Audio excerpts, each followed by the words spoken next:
There is one thing called accounting and there is another thing called finance. ये दो अलग अलग चीजें हैं.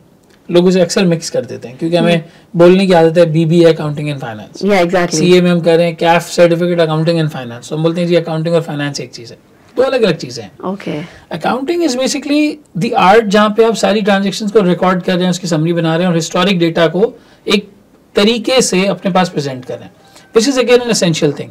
अगर आप एक हिस्टोरिक डेटा की मेंटेनेंस ना करें, उसे प्रॉपर तरीके से अपने पास रिकॉर्ड ना करें, so everything will be disorganized. Disorganised. आगे फ्यूचर की कोई प्लानिंग हो ही नहीं सकती अगर आपको अपना पास्ट नहीं पता.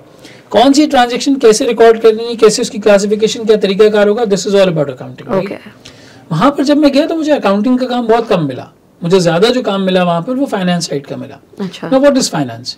Finance more so talks about कि आप किस तरीके से बिजनेस की वैल्यू एडिशन के बारे में सोचते हैं, बिजनेस को फायदा पहुंचाने के एतबार से सोचते हैं. अब मिसाल के तौर पे एक एसेट है, एक मशीन है, एक कंपनी ने परचेज कर ली, आपने अकाउंटिंग ट्रांजैक्शन कर ली. लेकिन सवाल ये कि क्या ये मशीन परचेज करनी चाहिए थी या नहीं, इस प्रोडक्ट को स्टार्ट करना चाहिए था या नहीं, ये बिजनेस करने लायक है या नहीं. So इसका मतलब है कि finance is more towards analysis and decision making. Analysis and future decision. Okay, great. उसमें डिसीजन मेकिंग आ जाती है. That's what my subject is. So it's kind of a skill based. Yes. ठीक है. और फाइनेंस के अंदर वहाँ एक रोल होता है पार्टनरिंग का.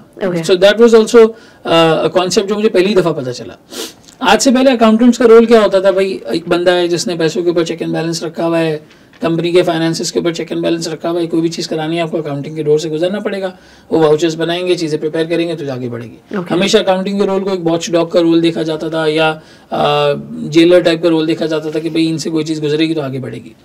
यूनिलीवर के कल्चर में मैंने ये चीज़ देखी कि भाई फाइनेंस डिपार्टमेंट दूसरे डिपार्टमेंट्स को एम्पावर करता है आगे बढ़ने के लिए. Oh great. फॉर एग्जाम्पल मैं वहाँ पे सबसे पहले सप्लाई चेन फाइनेंस में गया था. सो सप्लाई चेन के अंदर आप देखिए रॉ मटेरियल लाना, इनबाउंड लॉजिस्टिक्स, प्रोडक्शन के बाद उनका प्रिपेयर होके जाना, outbound logistics and so on so fourth. ये पूरी सप्लाई चेन चल रही है. तो मैं लॉजिस्टिक्स वाला पार्ट देखता था और लॉजिस्टिक्स वाले पार्ट के अंदर या फैक्ट्री कंट्रोल्स वाले पार्ट के अंदर हम उन डिपार्टमेंट्स के साथ काम करते थे in order to let them know कि वो कैसे इम्प्रूव कर सकते हैं. कौन से प्रोजेक्ट्स हैं जहाँ सेविंग आ सकती है, कौन सा एरिया है जहाँ पर कोई इंप्रूवमेंट लाई जा सकती है, कहाँ उन्हें पैसे खर्च करने चाहिए, कहाँ नहीं खर्च करने चाहिए. सो रादर देन कि हम उनके ऊपर एक वॉच डॉग का रोल प्ले करें और हर वक्त एक बेल बजाते रहें कि जी कॉस्ट कम करो, कॉस्ट कम करो, कॉस्ट कम करो.